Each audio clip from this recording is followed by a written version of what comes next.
आजकल बार बार press conference करके इमरान खान को गद्दार साबित करने की कोशिश की जा रही है।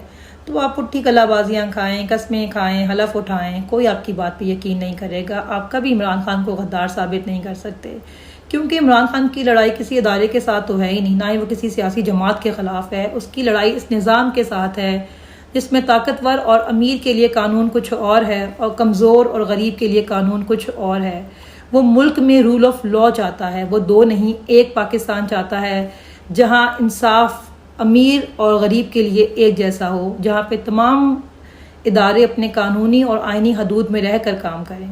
और जो उसको हमीदुर रहमान कमीशन रिपोर्ट की वजह से गद्दार साबित करने की कोशिश कर रहा है या ये कह रहा है कि वो मुजीबुर रहमान बनने की कोशिश कर रहा है, तो इमरान खान कभी मुजीबुर रहमान नहीं बन सकता, क्योंकि मुजीबुर रहमान कभी इतना मकबूल नहीं था।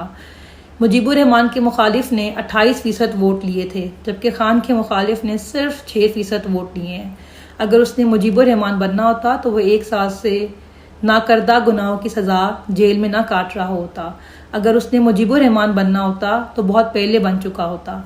वो मुजीबुर रहमान नहीं बनना चाहता, वो आपको याह्या खान बनने से रोक रहा है। वो आपको बता रहा है कि तारीख का मुताला करें और अपनी गलतियों से सीखें और वो गलतियां ना दोहराएं।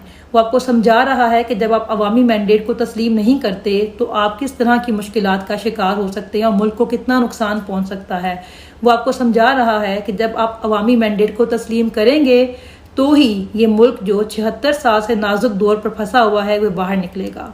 तो अवामी मैंडेट को तस्लीम करें, अपनी सोच को थोड़ा बड़ा करें, ज़ाती मफाद के बजाय मुल्की मफाद के बारे में सोचें। जिस तरह वो जेल में बैठा हुआ शख्स अपने बारे में नहीं, इस मुल्क के बारे में सोच रहा है। पाकिस्तान जिंदाबाद, इमरान खान जिंदाबाद।